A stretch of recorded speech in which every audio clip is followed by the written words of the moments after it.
বাংলাদেশ খেলাফত মজলিসের আমির শাইখুল হাদিস আল্লামা মামুনুল হকের সৌদি আরবের রাজধানী রিয়াদ আগমন উপলক্ষে তাকে সংবর্ধনা দেয়া সহ ঈদ পুনর্মিলনী অনুষ্ঠান করেছে সংগঠনটির রিয়াদ মহানগর শাখা। বৃহস্পতিবার সৌদি আরবের রাজধানী রিয়াদের একটি হলরুমে আয়োজিত এই অনুষ্ঠানে সভাপতিত্ব করেন বাংলাদেশ খেলাফত মজলিসের নায়েবে আমির ও রিয়াদ মহানগর শাখা কমিটির সভাপতি মাওলানা হোসাইন হাবিবুর রহমান। বিশেষ অতিথি হিসাবে উপস্থিত ছিলেন বাংলাদেশ খেলাফত মজলিসের যুগ্ম মহাসচিব মাওলানা আতাউল্লাহ আমিন, সাংগঠনিক সম্পাদক মাওলানা হেদায়েত উল্লাহ হাদি এবং ঢাকা মহানগর উত্তর শাখা খেলাফত মজলিসের সহ সভাপতি মাওলানা নূর মোহাম্মদ। আয়োজক সংগঠনের সাধারণ সম্পাদক মাওলানা মাহবুবুর রহমান ও সাংগঠনিক সম্পাদক হাফেজ মাওলানা মুফতি দেলোয়ার হোসেনের যৌথ সঞ্চালনায় বক্তব্য রাখেন হাফেজ মাওলানা রহমাতুল্লাহ, হাফেজ মাওলানা আব্দুল বাকি আহবাব, তাজুল ইসলাম গাজী, কারি আব্দুল হাকিম সহ বিভিন্ন দল ও সংগঠনের নেতৃবৃন্দ। অনুষ্ঠানে প্রধান অতিথির বক্তব্যে বাংলাদেশ খেলাফত মজলিসের আমির মামুনুল হক বলেন, বাংলাদেশে যেন আর কোনো একদলীয় দুঃশাসনের ছায়া ঘনিয়ে না আসে, তার জন্য ইসলামপন্থীদের ঐক্য ও দায়িত্বশীল ভূমিকা সময়ের দাবি।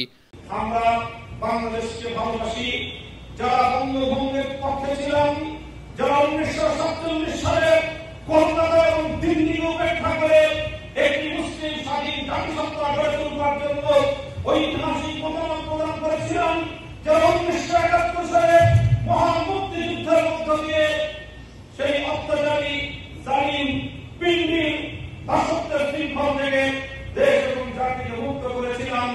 2024 সাল পর্যন্ত, 2009 সাল থেকে দীর্ঘ 15 বছর পর্যন্ত রক্ত এবং জীবন দিয়ে ফ্যাসিবাদ এবং ষড়যন্ত্রকে মোকাবিলা করেছি। আমরা সেই সকল মুসলমানের দল আজ বাংলাদেশের রাজনীতিতে আমরা বিচরণ করছি।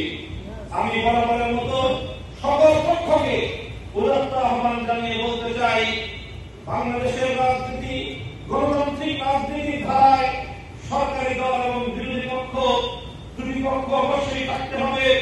বিরোধী দলের গঠনমূলক সমালোচনার মধ্য দিয়েই একটি সরকার কার্যকর জবাবদিহিতামূলক রাষ্ট্র ব্যবস্থা গড়ে তুলতে পারে।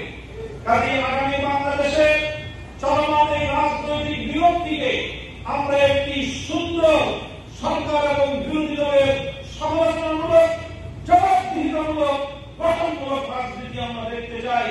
বিরোধী পক্ষের উপর দমন এবং পীড়নের হাসিনাবাদী বাকশালী রাজনীতি বাংলাদেশে আমরা দেখতে চাই না।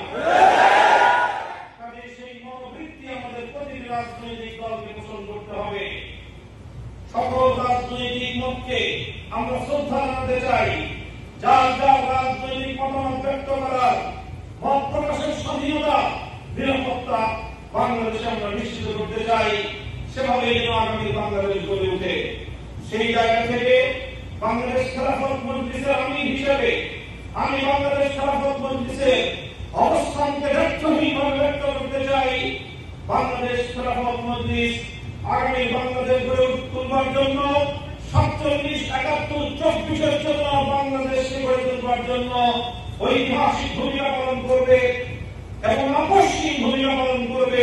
ব্যক্তি এবং দলীয় স্বার্থের কাছে নতি স্বীকার না করে দেশ, জাতি এবং ইসলামের প্রতি বাংলাদেশ খেলাফত মজলিস চূড়ান্তভাবে নিজস্ব অবস্থান ব্যক্ত করবে এবং অবস্থান বজায় রাখবে ইনশাআল্লাহ।